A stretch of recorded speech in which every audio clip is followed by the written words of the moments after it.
Avez-vous déjà vécu cette sensation d'être encerclé, trahi par des sourires qui cachaient des couteaux?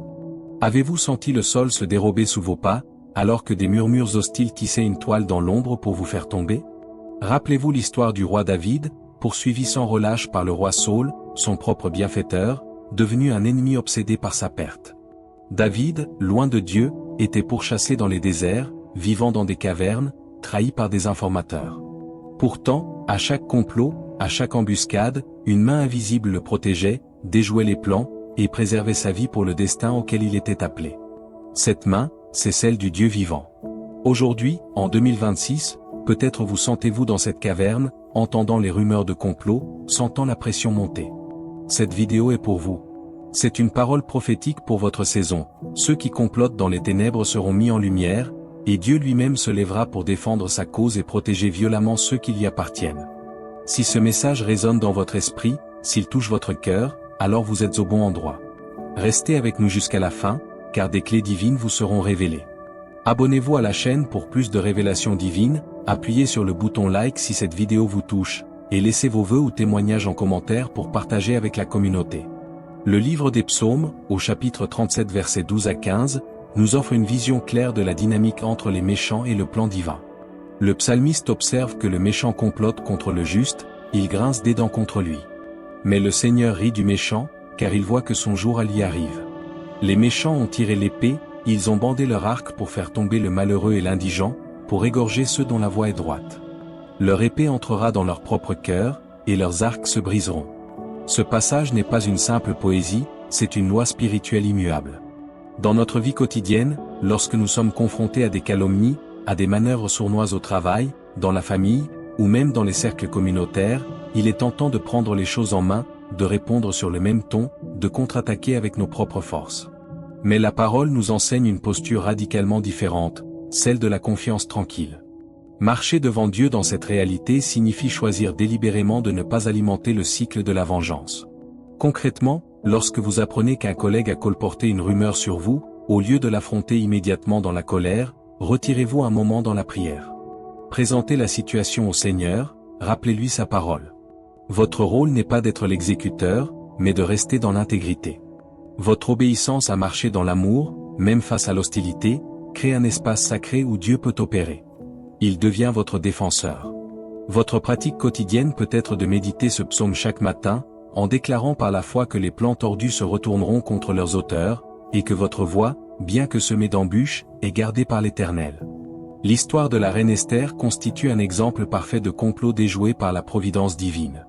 Haman, l'agissant, nourrissait une haine féroce contre Mardochée et tout le peuple juif.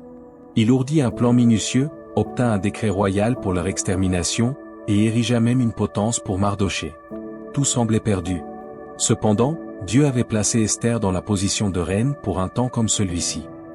Par le jeûne, la prière et un courage surnaturel, Esther dévoila le complot au roi. La nuit où le roi ne pouvait dormir, il se fit lire les chroniques, ce qui amena à l'honneur de Mardochée. Le retournement fut total, Haman fut pendu à la potence préparée pour son ennemi. Le livre d'Esther montre que Dieu travaille souvent en coulisses, orchestrant des coïncidences divines, éveillant des consciences, et retournant les situations à la dernière minute. Dans votre vie, vous pouvez traverser des périodes où un décret injuste, une décision administrative, une machination semble scellée contre vous. La leçon d'Esther est de ne pas céder à la résignation. Marcher dans la foi signifie reconnaître que Dieu vous a placé là où vous êtes avec un objectif. Utilisez votre position, votre influence, aussi modeste soit-elle, pour faire entendre la vérité avec sagesse et respect des autorités. Pratiquement, cela implique de chercher la face de Dieu par le jeûne et la prière ciblée pour des situations spécifiques, puis d'agir avec une stratégie inspirée par le Saint-Esprit. Ne sous-estimez pas le pouvoir d'une rencontre opportune que Dieu peut organiser. Votre devoir est de rester vigilant dans la prière, pur dans vos motivations, et prêt à agir quand Dieu donne le signal, même si cela demande un courage qui dépasse vos forces naturelles. Le prophète Élisée connaissait intimement la réalité de la protection divine contre des armées entières. En 2e livre des rois, chapitre 6 versets 8 à 17, le roi de Aram envoie une grande armée avec des chevaux et des chars pour capturer le prophète. Ils encerclent la ville où il se trouve. Son serviteur, terrifié, crie « Ah, mon Seigneur! Comment allons-nous faire ?» Élisée prie, « Éternel, ouvre ses yeux, pour qu'il voie. » Et l'Éternel ouvre les yeux du serviteur, qui voit la montagne pleine de chevaux et de chars de feu, tout autour d'Élysée. L'armée céleste était là, invisible mais bien réelle, supérieure en puissance à toute force terrestre. Aujourd'hui, votre anxiété face au complot peut provenir du fait que vous ne voyez que l'armée ennemie, la pression financière, la diffamation, l'isolement. Dieu désire vous ouvrir les yeux spirituels. Comment cultiver cette vision? Par une vie saturée de sa présence.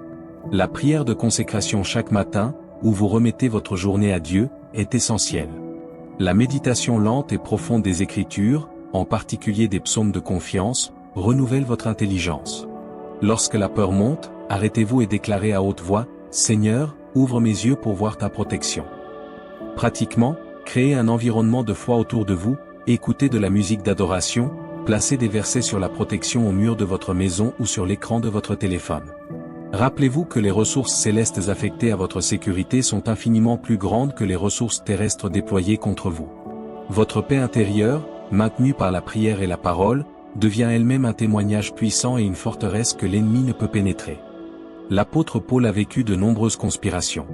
Dans le livre des Actes des Apôtres, chapitre 23 versets 12 à 24, plus de 40 Juifs formèrent un complot, jurèrent de ne pas manger ni boire jusqu'à ce qu'ils aient tué Paul. Ils allèrent voir les chefs des prêtres et les anciens pour mettre leur plan à exécution. Mais le fils de la sœur de Paul entendit parler de ce guet-apens et vint l'en avertir.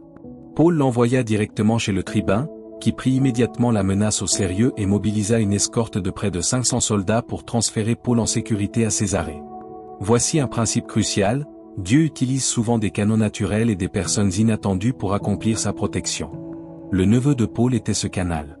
Dans votre vie, Dieu peut utiliser un collègue bienveillant pour vous avertir d'une restructuration, un message inattendu pour vous révéler une trahison, ou même une intuition soudaine pour vous éviter un piège. Marcher par la foi ne signifie pas être passif et attendre un miracle spectaculaire à chaque fois. Cela signifie être spirituellement sensible pour reconnaître les avertissements et les provisions de Dieu dans le naturel. Pratiquement, priez chaque jour pour que Dieu vous accorde la sagesse et le discernement, comme le demande Jacques chapitre 1 verset 5. Soyez attentifs aux paroles des gens, aux rêves, aux circonstances qui se répètent. Mais surtout, ayez l'humilité d'écouter les conseils de personnes de confiance, même s'ils viennent de plus jeunes ou de personnes que vous n'aviez pas considérées. Dieu parle souvent à travers le corps de Christ. Votre obéissance à agir rapidement sur ces avertissements, comme Paul l'a fait, est une clé pour sortir du piège. Le psaume 91 est le manuel ultime de la protection divine. Les versets 3 à 7 décrivent avec une précision saisissante les délivrances promises, car c'est lui qui te délivre du filet de l'oiseleur, de la peste et de ses ravages. Il te couvrira de ses plumes, et tu trouveras un refuge sous ses ailes, sa fidélité est un bouclier et une cuirasse. Tu ne craindras ni les terreurs de la nuit, ni la flèche qui vole de jour, ni la peste qui marche dans les ténèbres, ni la contagion qui frappe en plein midi. Que 1000 tombent à ton côté, et 10 000 à ta droite, tu ne seras pas atteint. Ces images ne sont pas métaphoriques dans leur efficacité, mais elles requièrent une condition, demeurer. Celui qui demeure sous l'abri du Très-Haut repose à l'ombre du Tout-Puissant. Demeurer, c'est vivre dans une conscience constante de la présence de Dieu. Comment faire cela au milieu d'un emploi du temps surchargé, de stress et d'obligations? Cela commence par faire de votre cœur un sanctuaire permanent. La prière silencieuse tout au long de la journée, de simples soupirs comme « Merci Jésus » ou « Aide-moi » maintiennent la connexion. La parole cachée dans votre cœur, mémorisée petit à petit, devient un bouclier actif. Lorsque vous entendez une mauvaise nouvelle, au lieu de laisser la peur s'installer, déclarez immédiatement un verset du psaume 91. Pratiquement, prenez l'engagement de lire ce psaume chaque soir avant de dormir, en le prononçant comme un décret sur votre maison et votre famille. Transformez votre maison en un lieu de paix par la louange régulière. La présence de Dieu que vous cultivez devient cette forteresse invisible où les flèches des paroles méchantes, les terreurs des menaces, ne peuvent pénétrer. Votre confiance active attire activement sa protection. L'exemple de Daniel dans la fosse aux lions est parlant. Un complot fut ourdi contre lui par les satrapes et les autres administrateurs, jaloux de son intégrité et de sa faveur auprès du roi. Ils ne purent trouver en lui aucune faute, alors ils attaquèrent sa foi, faisant promulguer un décret interdisant toute prière adressée à un autre qu'au roi. Daniel, le sachant, continua de prier 3 fois par jour, fenêtres ouvertes. Jeté dans la fosse, Dieu envoya un ange qui ferma la gueule des lions. Au matin, le roi constata sa préservation et ceux qui l'avaient accusé subirent le sort qu'il lui avait destiné. Le principe ici est l'inviolabilité de la vie de celui qui est irréprochable dans son intégrité et constant dans sa dévotion. Dans votre vie, vos ennemis peuvent chercher une faille, un point faible moral, éthique ou légal pour vous faire tomber. La meilleure défense est une vie transparente et intègre. Marcher devant Dieu signifie choisir délibérément l'excellence et l'honnêteté dans toutes vos affaires, même quand personne ne regarde. Payez vos impôts scrupuleusement, rendez un travail de qualité, tenez vos promesses. Cette intégrité ferme les bouches des accusateurs. De plus, la constance de Daniel dans la prière est cruciale. Il n'a pas augmenté ses prières à cause de la menace, il a maintenu sa routine sacrée. Établissez des temps fixes de communion avec Dieu, des rendez-vous non négociables. Ces moments renforcent votre ancre spirituelle. Face à une attaque, ne changez pas vos habitudes pieuses par peur, au contraire, intensifiez votre dépendance à Dieu. Votre régularité démontre que votre confiance est en Dieu, pas dans l'issue favorable de la circonstance. C'est cette foi qui commande aux anges d'agir en votre faveur. Le livre de l'Exode nous montre la protection ultime de Dieu sur son peuple élu, alors que les Égyptiens, sous Pharaon, complotèrent d'abord par l'oppression, puis par l'ordre de tuer les nouveau-nés hébreux, et enfin par la poursuite avec toute son armée vers la mer Rouge. Chaque complot fut déjoué, Moïse fut sauvé des eaux, les Hébreux furent épargnés lors de la plaie des premiers-nés grâce au sang de l'agneau, et la mer Rouge s'ouvrit pour leur salut avant de se refermer sur l'armée égyptienne. L'Éternel combat pour son peuple. Aujourd'hui, vous pouvez vous identifier à ce peuple, élu en Christ. Les complots peuvent prendre la forme de pressions systémiques, d'injustices structurelles, ou d'attaques frontales visant à vous anéantir spirituellement ou matériellement. La leçon est de rester sous la couverture du sang de l'agneau, symbolisant votre alliance avec Dieu par Jésus-Christ. Pratiquement, cela se vit en confessant régulièrement votre foi en Jésus comme votre sauveur et protecteur. Revendiquez par la foi que vous êtes marqué du sang de l'agneau, donc intouchable par l'ange destructeur. Ensuite, avancez par la foi, même quand la mer semble bloquer votre chemin. Dieu ouvre un passage là où il n'y en a pas humainement. Votre rôle est d'écouter sa voix, comme Moïse écoutait l'instruction de tendre son bâton. Dans votre situation, l'instruction peut être de rester calme, de continuer à adorer, ou de faire un premier pas audacieux dans une nouvelle direction.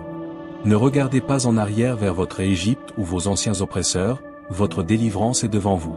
La destruction violente de vos ennemis spirituels est l'œuvre de Dieu, pas la vôtre. Vous marchez vers la terre promise. La vie de Joseph, en Genèse chapitre 37 à 50, est un long récit de complots familiaux et professionnels. Ses frères, par jalousie, complotèrent de le tuer, puis le vendirent comme esclave. En Égypte, la femme de Potiphar ourdit un faux témoignage qui l'envoya en prison. Pourtant, chaque fois, Dieu était avec Joseph, le faisant prospérer même dans les lieux les plus bas. Finalement, Joseph devint le sauveur de sa famille et déclara à ses frères, « Vous aviez médité de me faire du mal, Dieu l'a changé en bien. » Ici, le temps de Dieu est long, mais sa fidélité est parfaite. Le complot ne détruit pas le destin de Dieu pour votre vie, il en devient paradoxalement l'instrument. Dans votre vie, une trahison familiale, un licenciement injuste, une fausse accusation peuvent sembler briser votre parcours. La clé est de faire comme Joseph, rester fidèle et excellent là où Dieu vous a placé, même si c'est dans une prison. Continuez à servir, à utiliser vos dons, à aider les autres. Cette attitude attire la faveur de Dieu et des hommes. Pratiquement, refusez l'amertume. Pardonnez dès maintenant ceux qui vous ont fait du mal, non pas parce que leur action était juste, mais parce que l'amertume est un poison spirituel qui vous paralyse. Libérez-les dans la prière, quotidiennement si nécessaire. Croyez que Dieu peut transformer ce mal en bien, pour sauver beaucoup de gens, peut-être même votre propre famille un jour. Votre perspective change. Vous ne voyez plus l'ennemi comme un obstacle à votre destin, mais comme un outil involontaire dans la main de Dieu pour vous y conduire. Cette foi active transforme votre prison en lieu de préparation pour le palais. Le prophète Jérémie a souvent fait face à des complots de la part de ses propres compatriotes, comme décrit dans Jérémie chapitre 11 versets 18 à 23 et ailleurs. L'Éternel lui révélait ses complots, et moi, j'étais comme un agneau familier qu'on mène à la boucherie, et je ne savais pas qu'il formait des desseins contre moi. Mais Dieu promit de châtier ces hommes et leurs fils. Ici, nous voyons la sensibilité prophétique de Jérémie, Dieu lui révélait les plans cachés. Pour le croyant aujourd'hui, le Saint-Esprit est celui qui nous conduit dans toute la vérité et nous montre ce qui doit arriver. Vous pouvez demander à Dieu de vous révéler les pièges cachés. Comment développer cette sensibilité? En passant du temps dans le silence devant Dieu, dans l'adoration contemplative. Écoutez plus que vous ne parlez dans vos moments de prière. Notez les impressions, les images, les versets qui vous viennent à l'esprit. Confirmez toujours ces impressions par la parole écrite de Dieu et par le conseil de sages frères et sœurs. Pratiquement, commencez chaque journée par un moment de silence après avoir lu l'Écriture. Demandez, Seigneur, y a-t-il quelque chose que tu veux me montrer pour aujourd'hui? Soyez attentifs aux rêves répétitifs, aux intuitions persistantes. Cette pratique ne vise pas à devenir paranoïaque, mais à marcher dans la lumière, avec la sagesse de Dieu. Lorsqu'une révélation vous vient, priez avec précision contre ce complot, en demandant à Dieu de le dissiper et de protéger tous ceux qui pourraient en être affectés. Votre intercession devient alors une arme puissante pour défaire les plans de l'ennemi avant même qu'ils ne se matérialisent pleinement. Dans le Nouveau Testament, Jésus lui-même fut l'objet de complots constants de la part des chefs religieux. Ils cherchaient à le prendre au piège par ses paroles. Pourtant, jusqu'à l'heure fixée par le Père, aucun pouvoir ne put mettre la main sur lui, car son heure n'était pas encore venue. Jean chapitre 7 versets 30 et 44 le montrent clairement. Jésus marchait au milieu de la foule, et bien que certains voulussent le saisir, personne ne mit la main sur lui. Il y avait une protection surnaturelle sur sa vie jusqu'à ce que le plan du salut soit accompli. Cela nous enseigne que notre vie est entre les mains de Dieu, et que notre temps est sous sa souveraineté. Si vous êtes dans le plan de Dieu, aucune arme forgée contre vous ne prospérera avant que votre mission ne soit accomplie. Marcher dans cette assurance implique de rechercher activement la volonté de Dieu pour votre vie et de vous y soumettre. Demandez-lui de vous confirmer votre vocation, vos projets. Lorsque vous êtes aligné avec son dessein, une paix profonde vous habite, même dans la tourmente. Pratiquement, faites des plans avec humilité, en disant « Si le Seigneur le veut », comme le recommande Jacques chapitre 4 verset 15. Cette attitude vous garde dans la dépendance. Quand des menaces surviennent, rappelez-vous que votre heure est entre les mains du Père. Votre prière peut être « Père, merci de me protéger jusqu'à ce que j'accomplisse le dessein pour lequel tu m'as créé. » Cette conviction vous libère d'une peur malsaine de la mort ou du danger. Vous vivez avec audace, sachant que vos jours sont comptés par Dieu, et que tant que votre œuvre n'est pas finie, vous êtes invulnérable. Cette foi n'est pas de la présomption, mais une confiance enfantine dans les promesses de celui qui tient votre vie dans ses mains. L'apôtre Pierre en prison, dans Actes chapitre 12, est un autre récit éloquent. Le roi Hérode avait fait arrêter Pierre avec l'intention de le faire comparaître devant le peuple après la Pâque, certainement pour l'exécuter. L'Église priait ardemment pour lui. La nuit avant son procès, un ange du Seigneur apparut, les chaînes tombèrent de ses mains, les portes s'ouvrirent d'elles-mêmes, et Pierre fut libéré. Le complot d'Hérode fut réduit à néant, et peu après, l'ange frappa Hérode lui-même, qui mourut rongé par les vers. La puissance de la prière collective est ici mise en avant. Dans votre vie, lorsque vous êtes enchaîné par des circonstances hostiles, lorsque votre procès approche, ne sous-estimez pas la force de l'intercession de la communauté des croyants. Marcher devant Dieu signifie aussi être humble pour demander de l'aide dans la prière. Partagez vos fardeaux avec quelques personnes de confiance, non pour se plaindre, mais pour leur donner une matière précise à intercession. Pratiquement, soyez vous-même un intercesseur pour d'autres. Lorsque vous priez pour la libération des autres, vous construisez une atmosphère de foi qui revient sur vous. Organisez ou rejoignez un groupe de prière, même virtuel, où vous vous soutenez mutuellement. La prière de l'Église pour Pierre était ardente. Cela signifie qu'elle était persévérante, spécifique, et pleine de foi. Ne priez pas de manière vague, « Seigneur, aide Pierre ». Priez avec la parole, « Seigneur, comme tu as envoyé ton ange pour libérer Pierre, envoie ton ange pour briser les chaînes de non-point. » Croyez que pendant que vous priez, les anges sont à l'œuvre. Et lorsque la délivrance arrive, comme pour Pierre, rendez gloire à Dieu ouvertement, encourageant ainsi toute la communauté. La première épître de Pierre, chapitre 5 versets 8 à 9, nous avertit, « Soyez sobres, veillez. Votre adversaire, le diable, rôde comme un lion rugissant, cherchant qui il dévorera. Résistez-lui avec une foi ferme. » Les complots humains ont souvent une racine spirituelle. L'adversaire utilise des personnes, parfois à leur insu, pour exécuter ses plans de destruction. Mais la stratégie divine est simple, résister. Résister avec une foi ferme. Cela signifie ne pas discuter, ne pas négocier, mais prendre une position ferme basée sur la vérité de Dieu. Dans votre quotidien, lorsque des pensées d'accusation, de peur, de défaite vous assaillent, reconnaissez que ce sont des flèches de l'ennemi. Prenez immédiatement autorité sur elles au nom de Jésus. Déclarez à haute voix, « Je résiste à cette peur au nom de Jésus. » La parole dit que Dieu ne m'a pas donné un esprit de crainte, mais de puissance, d'amour et de sagesse. Pratiquement, tenez un journal de vos victoires de foi. Notez chaque fois que vous résistez à une pensée négative ou à une pression, et comment Dieu vous a soutenu. Cette pratique renforce votre muscle de la foi. De plus, la sobriété et la vigilance impliquent une discipline de vie. Gardez vos pensées pures, contrôlez vos médias, évitez les situations qui affaiblissent votre résistance spirituelle.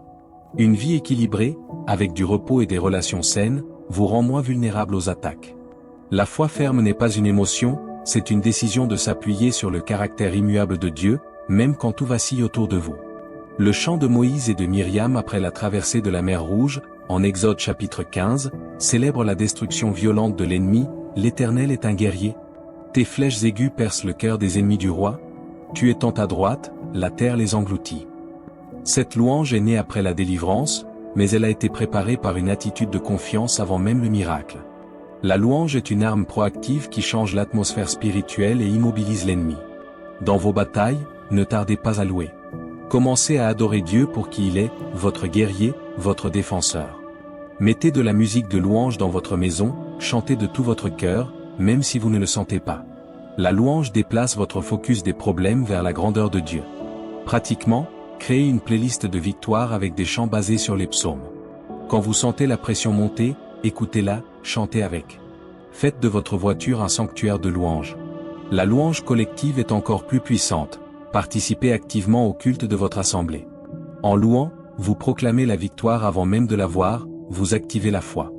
Rappelez-vous les murailles de Jéricho, elles sont tombées après une marche d'obéissance ponctuée par les cris de guerre, qui était une forme de louange. Votre Jéricho, ce système de pression qui vous enferme, peut s'écrouler sous l'effet d'une louange persévérante et confiante. Ne sous-estimez jamais le pouvoir d'un cœur reconnaissant et d'une bouche qui célèbre le Dieu plus grand que tous vos ennemis. Le prophète Élie sur le mont Carmel, face aux 450 prophètes de Baal, a vécu un autre type de complot. Un complot spirituel pour détourner le peuple du vrai Dieu. Par sa prière précise et sa foi audacieuse, le feu du ciel tomba, prouvant qui est Dieu, et le peuple se retourna contre les faux prophètes. Parfois, les complots visent à éteindre votre témoignage, à vous faire douter de votre identité en Christ.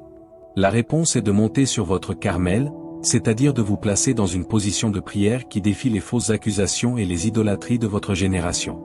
Pratiquement, cela signifie prendre position publiquement pour la vérité, avec douceur et respect, mais avec fermeté. Ne cachez pas votre foi par peur des moqueries. Comme Élie, réparez l'autel du Seigneur dans votre vie, symbolisez votre engagement renouvelé. Priez des prières spécifiques, en demandant à Dieu de se manifester de manière incontestable dans la situation qui vous préoccupe. Puis, attendez avec confiance. Le feu de Dieu peut tomber de diverses manières, par une conviction soudaine dans le cœur d'un détracteur, par un retournement de situation inattendu, par une paix surnaturelle en vous. Quand Dieu agit, soyez prêts, comme Élie, à descendre de la montagne et à agir avec l'autorité restaurée qu'il vous donne. L'issue peut être radicale, car Dieu nettoie souvent le terrain en éliminant les influences contraires à sa volonté. Votre rôle est de rester dans l'intimité avec Dieu, d'être un homme ou une femme de prière, pour discerner les moments de confrontation divine. L'apôtre Jean, dans sa première épître, chapitre 4 verset 4, déclare, « Vous, petits enfants, vous êtes de Dieu, et vous les avez vaincus, parce que celui qui est en vous est plus grand que celui qui est dans le monde. » Cette vérité est le fondement de toute victoire. Les complots, qu'ils soient humains ou démoniaques, sont l'œuvre de celui qui est dans le monde. Mais vous avez en vous le Saint-Esprit, la puissance même de Dieu. Réaliser cette réalité change toute votre posture. Vous n'êtes pas une victime cherchant désespérément une protection, vous êtes un vainqueur en Christ, marchant dans l'autorité qui lui appartient. Comment manifester cela au quotidien? En parlant et en agissant à partir de cette identité. Lorsque vous priez, priez avec autorité, en commandant aux esprits de confusion, de division, de haine derrière les situations, de se retirer au nom de Jésus.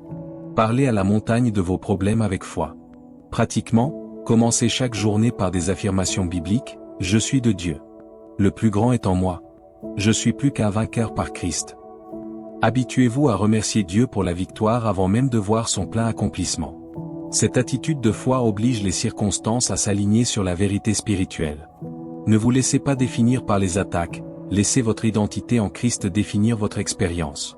C'est en marchant consciemment dans cette filiation divine que vous verrez les géants tomber et les complots se dissiper comme la brume au soleil.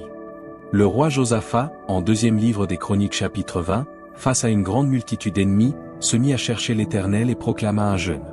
Il pria une prière magnifique, rappelant les actes passés de Dieu et avouant son impuissance.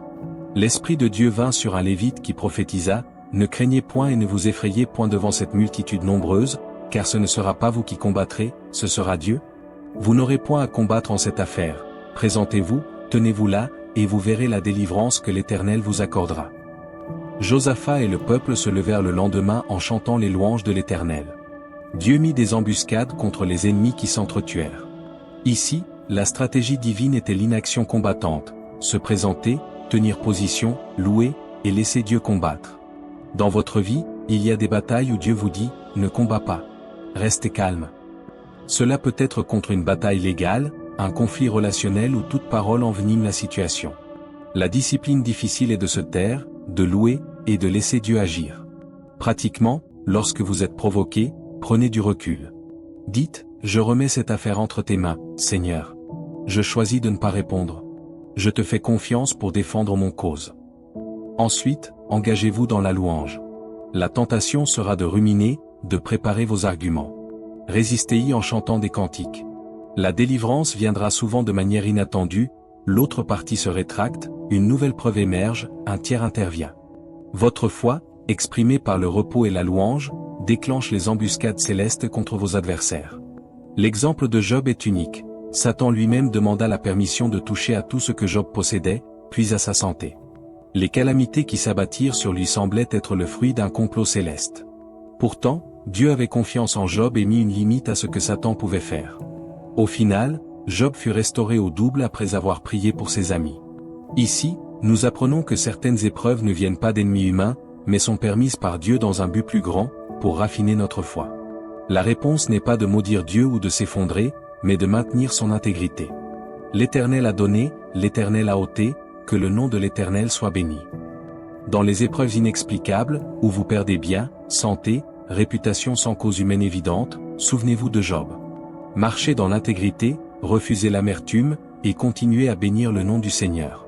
Pratiquement, exprimez votre douleur à Dieu avec honnêteté, comme Job l'a fait, mais sans l'accuser. Entourez-vous de compagnons qui vous soutiennent vraiment dans la prière, pas de faux consolateurs. La clé de la restauration de Job fut sa prière pour ceux qui l'avaient accusé. Si vous traversez une telle saison, priez pour ceux qui vous jugent mal. Cette prière brise la puissance de l'accusation et ouvre la porte à une restauration complète. Croyez que Dieu, en temps voulu, restaurera ce qui a été perdu, car il est juste et miséricordieux.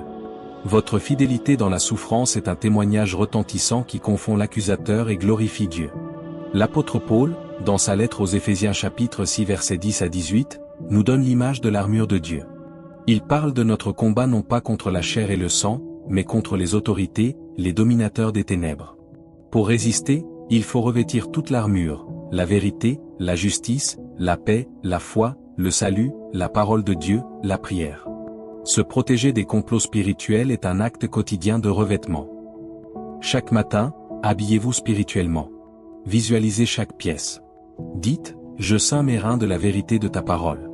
Je revêts la cuirasse de ta justice qui me couvre. Je chausse mes pieds de la préparation de l'évangile de paix. Je prends le bouclier de la foi pour éteindre tous les traits enflammés. Je mets le casque du salut qui protège mes pensées.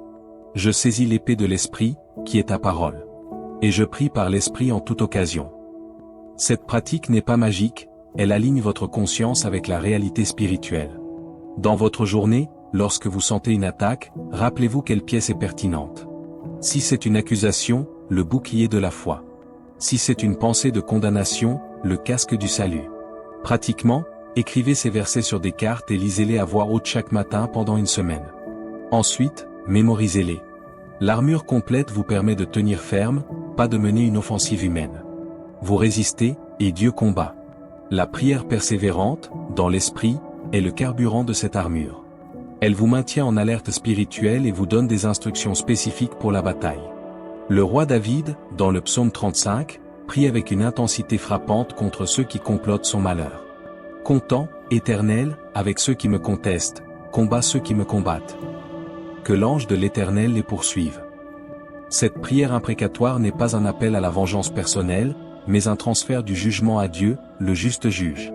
Elle part du principe que Dieu défend la cause du juste. Dans votre vie, il est légitime de présenter à Dieu la injustice subie et de lui demander d'intervenir. Mais cela doit être fait avec un cœur pur, sans haine. Pratiquement, si vous avez été victime d'un complot, prenez du temps pour écrire une prière à Dieu, décrivant la situation avec franchise, exprimant votre blessure, puis demandant à Dieu d'agir selon sa justice. Vous pouvez dire, « Seigneur, tu vois ce qu'ils ont fait. Je remets leur jugement entre tes mains. Je ne cherche pas à me venger, mais je te demande de défendre ma cause, pour que ton nom soit glorifié. » Ensuite, libérez cette prière et avancez. Ne ressassez pas. Croyez que Dieu est à l'œuvre. Parfois, la réponse sera la conviction dans le cœur de l'oppresseur, amenant à des excuses. Parfois, ce sera un échec de leur plan. Parfois, ce sera une discipline que Dieu administre d'une manière que vous ne verrez pas. Votre paix vient du fait que vous avez confié l'affaire au juge suprême, libérant ainsi votre cœur du poids de la rancune. Le livre de Néhémie montre un homme face à des complots répétés alors qu'il reconstruisait la muraille de Jérusalem. Sanballat, Tobija et d'autres cherchèrent à l'effrayer, à le discréditer, puis à l'attirer dans un piège mortel. La réponse de Néhémie fut double. D'une part, il prit des mesures pratiques de sécurité, nous prîmes nos armes, et d'autre part, il pria, « Maintenant, ô Dieu, fortifie mes mains. » Il ne négligea ni le naturel ni le spirituel. C'est un équilibre crucial. Dans votre projet, votre famille, votre ministère, si vous faites face à l'opposition, soyez sage comme un serpent. Prenez des précautions raisonnables, documentez les choses, sécurisez vos biens, informez les autorités si nécessaire, entourez-vous de personnes de confiance. Mais en même temps, priez sans cesse pour que Dieu fortifie vos mains et déjoue les complots. Ne soyez pas naïfs en disant Dieu va tout faire, sans agir avec sagesse. Ne soyez pas non plus anxieux, comptant uniquement sur vos propres stratégies.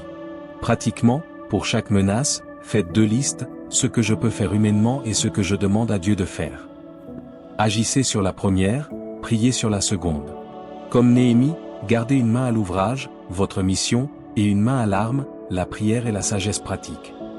Cette dualité vous rend inarrêtable, car vous marchez dans l'obéissance et la dépendance.